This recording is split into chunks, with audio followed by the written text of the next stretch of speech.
In my head, I'm in Tuscola every day. Tuscola and Buffalo Gap. That's pretty much what I'm writing about. I'm there every day, loving those people, loving them to death, loving them. I mean, I can't tell you how much I love my hometown, which I call my hometown. I moved 11 times. This was the place I stayed the longest, and it felt like my formative years were spent here. So I'm just so madly in love in a very homosexual way with that place. I just, even though I was not happy, I just love those people. They're my kind of people, man. I love them. I love them to death. My chain. My chain. My, if you guys know the kind of environment I grew up in, like, my granddaddy always would say hard R a lot. Who I love, God bless. I know you're not supposed to speak ill of the dead, so I'm not speaking ill of him here, and I love him very much. God rest his soul. He died Christmas Eve, some 6 years ago, and but yeah, when we were at Thanksgiving, he'd always say like, he'd say, "Who's that N-word on the Oklahoma City Thunder?" We'd be like, Russell Westbrook. He's like, "Yeah, that N-word." But he'd say like the hard R, like, "This is unnecessary." You'd be like, "That hard R can run, huh?" It's like, "Oh, God, we're just trying to eat, like, stuffing and get out of here." He's just letting it fly left and right. I mean, it was a lot. He would say it so much, it sounded like you're standing next to a beehive. You're like, you're speaking so fast. This is like it's very loud. So many N-words. It's like, I feel like I'm being stung all over. And one time he told me a story where he goes, because he was like the judge of the county, right, in Whit Harrell, Texas. And he goes, "One time I was a substitute teacher down at the schoolhouse, and I remember there were about 15 kids in the class, and there was a Mexican boy there, and he was late to the class, and I said, 'Listen here, boy.'" Well, I'm going to an occasion thing. Hold on. I haven't heard him speak in so long. "You kind of like my dad, like this. Kind of like, well, my dad's a little bit. Hey, Ben." That's how my dad is. "Hey, Ben. How's it going, Ben?" My granddad is kind of saying, like, "Let me get one of them."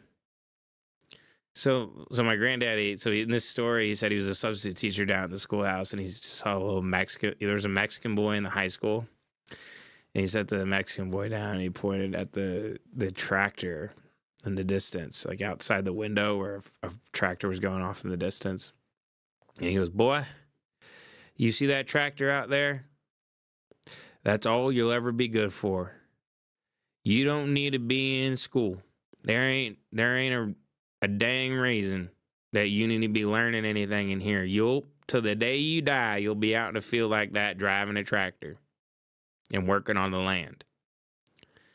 Like, we're all sitting there at Thanksgiving dinner. We're all like, Jesus Christ. And he goes, "You know what that Mexican boy did? The next day, I was substitute, and he didn't come back. And he never came back to school again because he knew I was right." I was like, what the fuck? What the fuck is wrong with you? I'm sitting there, like, this is like 2015. I'm like, what? Oh, wait, what? No, this must have been like 20, like 11. I must have been like 20, and I was like, what? You didn't let him graduate? Like, I wasn't like this like bleeding heart liberal, but I was just like, what the fuck? I was like, you didn't want him to. You talked him out of graduating high school. This was 50 years ago. You're proud of that? You're proud of, like, listen to you. I was like, what? I remember, I think my mom kind of grabbed my leg under the table because I almost said something. He was so happy. He was so proud of himself. He was like telling us, like, the way he told the story is like he was saying he invested in Apple or Amazon in like 1996. I'm like, oh, good. That's, wow, you're like a genius or something. You talked a 14-year-old Mexican boy out of getting his GED. He'd be like, anyway, pass me that cornbread. This is so damn good, it's like a mammy made it. Yes, sir. Who's that N-word on the Miami Heat? No, the other N-word. Who the N-word on the Cleveland?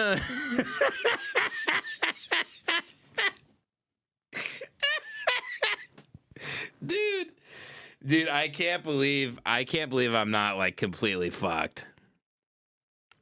My granddaddy was, by all accounts, he was insane. He was Baptist. The difference between Baptist and Church of Christ is dancing, musical instruments, and once saved, always saved. The principle that when you're baptized, which is a big, big deal in both sects of Christianity, is, you know, you get baptized when you're around the age of 9, 10, 11. It's not like Catholicism when you're baptized for ancestral sins. You're baptized when you're conscious of good and evil and understanding between right and wrong and blah, blah, blah. You're fully dunked in the water. Very good. You're dunked in the water, much like how the precursor, John the Baptist, did. And Jesus was baptized in a lake, you know. That's what we believed in that sect of Christianity. You had to be fully immersed. We thought if you were sprinkled, you would go to hell. You had to go fully under the water. But my granddaddy, who was baptized in the Baptist church, they believed once you were baptized, you would go to heaven no matter what you did. Once saved, always saved. So he would go insane. He'd be like running around town. He'd be fucking, you know, doing crazy shit. He went in the Air Force for 4 years. He would go missing. He would like wander into villages, come back. They'd be like, Don, like, Don, where have you been? You're not even wearing your uniform. He'd just like give a finger. They'd start beating him. He wasn't like an outstanding guy. And then he was like wild, man. He was like Dick Cheney in the fucking 40s. He was just like ripping through fields in a car, drunk driving everywhere, you know, loving women and everything. Like a crazy, fucking insane party animal. And the pastor like tracked him down and like he was like, get in the car, and he like took him down to the church. He's like, I need to talk to you, Don. And they got in the pastor's office, right? And the preacher goes, Don, what the? He goes, aren't you Christian? And Don's like, well, yeah. And the preacher goes, because you don't live like. He goes, we're around town. He goes, I can just smell it on you. You're fucking insane. The hell is wrong with you? And Don goes, well, it's once saved, always saved, right? He goes, I'm baptized, right? He goes, you baptized me when I was a boy. And the preacher goes, yeah. And he goes, so am I going to heaven or not? And he goes, yeah, of course you're going to heaven. And he goes, so what am I doing wrong then? And he goes, well, you're not like following the Bible, like you're not being good to others. You're like a drunken, insane character. You're like the town drunk. And Don's like, I'm going to heaven though, right? And the preacher's like, yeah. And he kept trying to explain to him though why he needed to be a good person. And he was like, but don't I need to be a good person so I go to heaven and not hell? And he's like, yeah, but. And Don couldn't get it through his head. So that's when he went from the Baptist church to the Church of Christ. And, you know, I don't think he touched booze really after that. He replaced it with, every time he wanted to take a drink, he would just say the N-word. That's how he stayed sober. So, yeah, I heard all these stories kind of from other people, like after he passed and stuff. But God rest his soul. Man, he loved the Bible. He loved saying the N-word, like loved it. He used to share photos of naked women on Facebook so that, because you'd share a naked photo of a woman and it would say above it, share this because if somebody who is a Muslim sees this, they have to kill themselves, says so in the Quran. I guess in the Quran, they say if you lay your eyes on a naked woman, then you have to like take your own life, and that's why they cover and stuff. So Don was thinking that I guess Jace used to do a stand-up bit about this, like Like Don thinks like some guy in like Al Qaeda, I guess, is following him on Facebook, so he's sharing photos of like huge tits. One time, there's this photo on my Facebook of it's a picture of me with a girl I went to like a social dance with at my Christian university. I just look fat as shit, but the picture I happened to take with this random girl that she uploaded, she like had big tits or whatever, and there's no comments on it, but my granddaddy commented on it, and he just said nice. He said nice, Ben. It was like, man, I saw that and laughed, even though I was like, man, he kicks ass. 2010 Facebook. Could you comment the N-word on 2010 Facebook? I wonder if you could, because my granddaddy definitely did. My granddaddy's recent status update would just be like, who that N-word that played for the Miami Dolphins? They'd be like, you got to give me more than just he's an N-word. You got to give me a little bit more. And you know what's funny? I wonder why my daughter, you know, she's only 16 months old, but she keeps pointing at a picture of a black baby in her book, and she starts crying every time we get to the black baby. I told you we have to skip. I'm going to rip the page out of the fucking book.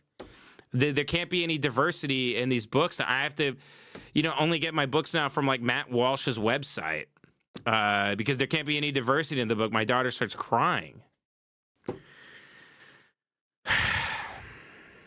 It's unfortunate, but you know, then I tell these stories. I'm like, oh yeah, of course it's been somehow passed down.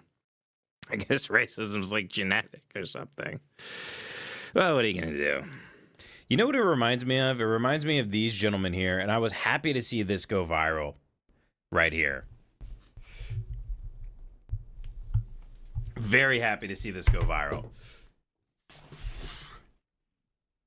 This is, folks, this is that red dirt country right there. This is where I grew up. I've been at house parties exactly like this right out of high school. I didn't go to parties in high school, but this is what it was.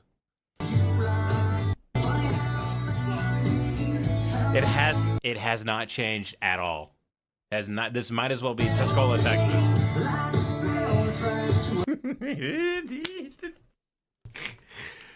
Oh, it kicks ass. I miss it, man. I miss these people.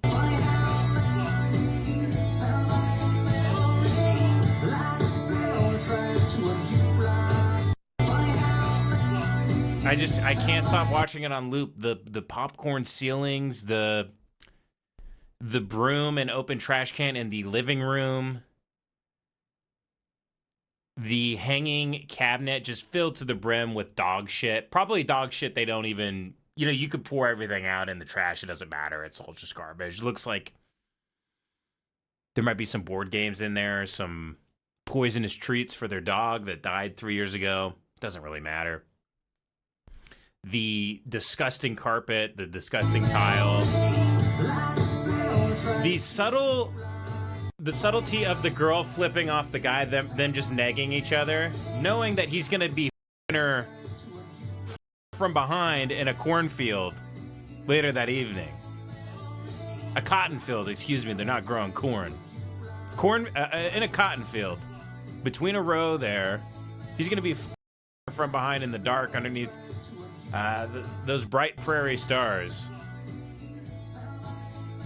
Real sausage fest. And she might have the biggest dick at the party. Real sausage fest. It rules. And I went to his profile, and it's exactly what this is my entire Facebook feed with everybody I grew up with that isn't in jail for CSAM. There's a lot of people in jail for CSAM and murder, even though I graduated it from a very small high school in West Texas. They did not stay out of trouble whatsoever. Murder, CSAM, assault. One guy I went to high school with, he just went to jail for his wife, which I guess hats off to you, man. I don't even know how you did that. I don't know how you were with your wife for 5 years and then somehow you her. That's crazy. You her so bad. She was able to form a case against you, and then now you're in prison for a very long time. It's a crazy place I'm from. I'll tell you that. It's just pictures of beer and pictures of trucks. That's everybody's Facebook page. I love them dearly. I don't think I'm above these people. This is where I come from. I never forget I'm a retard at heart. This is what I was born to love. Trucks and beer. Can't handle beer. Can't afford a truck. That means I got to be a big fag. You know, it sucks. These are the cards I was dealt. I love these beautiful people. They love God and Jesus, even though they haven't read the Bible. And they love trucks and they love beer. And that's fine. There's worse existences out there. There's worse lives to be had. Just a really fast car. Yeah, and some black guy on a football team. They love black people, actually. Everyone thinks they're racist. They love blacks.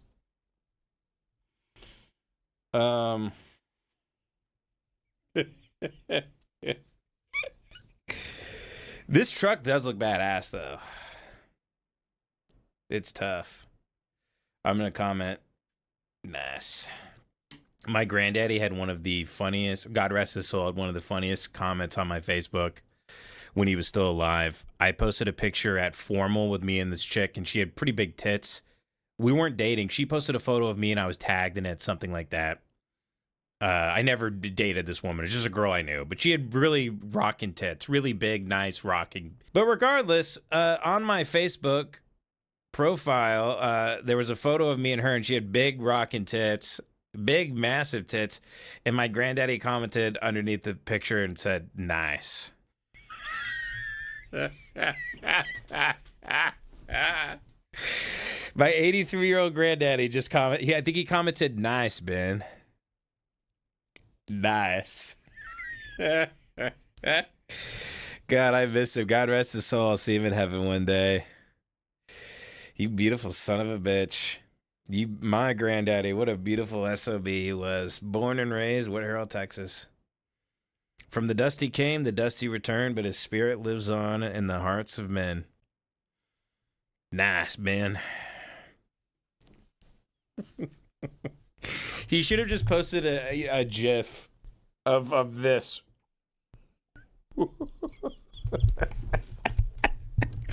Ooh, mama. You should have posted the liar liar GIF when he sees that lady's big jugs in the elevator. God, my granddaddy kicks ass. God rest his soul. Died Christmas Eve 2018, I believe it was. God rest his soul. Now, where to now that we've seen the Abilene boys? Oh, yeah, here's another. This is a sub from Matt Newcomb. Thank you for submitting this through the website. This kind of went along with my theme here. I'll have to buy a ticket.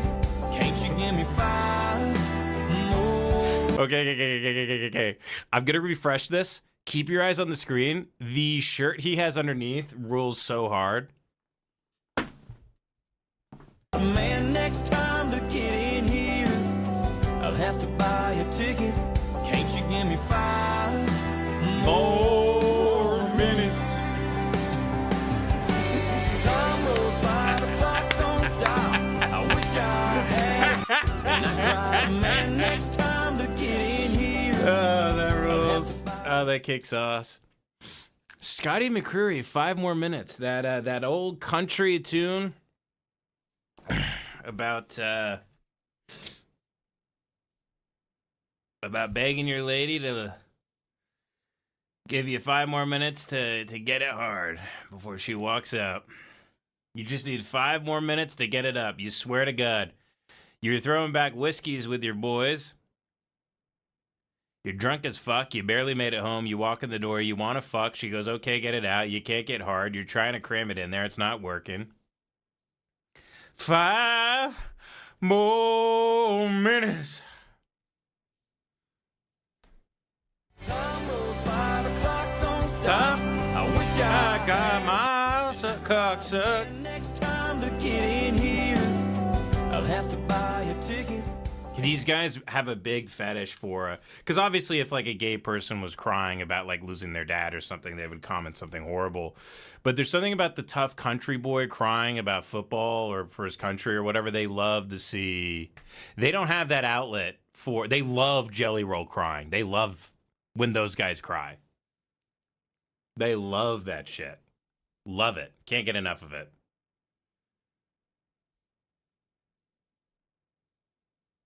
Days are over, brother. HVAC, electrical, or plumbing is in your future. Congrats.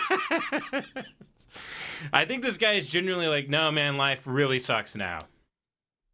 It really sucks ass now. Congrats on your life sucking ass.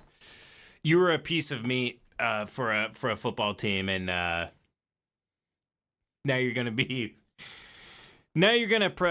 repair pipes that have shit stuck in them for the rest of your life. That's cool, man. I hope you had a good time. The plunger's over there. Your work truck breaks down all the time, and your wife's fat. Anyway, this is the next 20 to 30 years of your life before you die of a brain hemorrhage. Those country boys live hard. Yes, that they do. Let me get 5 more minutes. I gotta raise the noise floor on this thing again. I went too low with it. Testing check. Ooh, that's nice. I like that. Not much of a testing one. Yeah, there we go.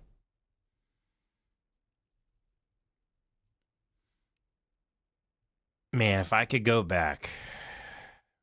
I know it was miserable, but I just miss my people. My people of Texas.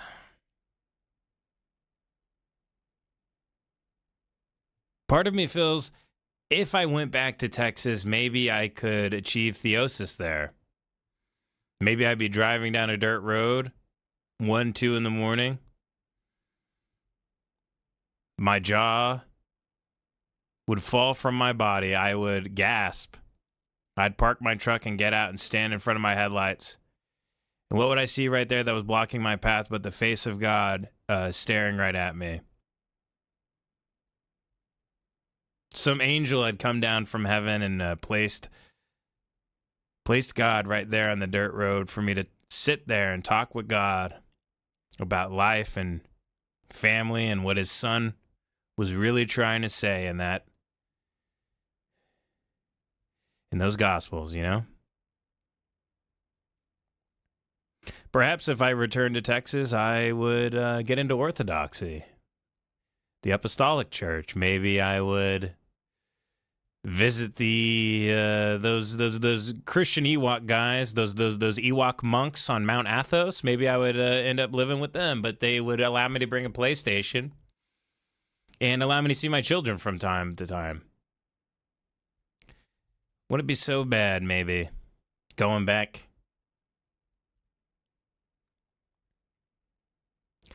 In my head, I'm in Tuscola every day. Tuscola and Buffalo Gap. That's pretty much what I'm writing about. I'm there every day, loving those people, loving them to death, loving them. I mean, I can't tell you how much I love my hometown, which I call my hometown. I moved 11 times.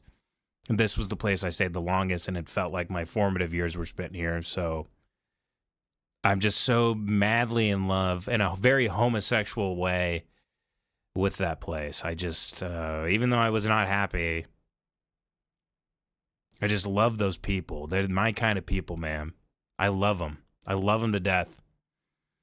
Maybe that's why I seek the fats. Maybe that's why I seek the monsters and the white trash and the... Just feel like they're an old relic. They're a myth now. They're going away. They're being replaced. Simply because they've lost the ability to reproduce because they can't find their penises. My chain, my chain, my chain, my chain.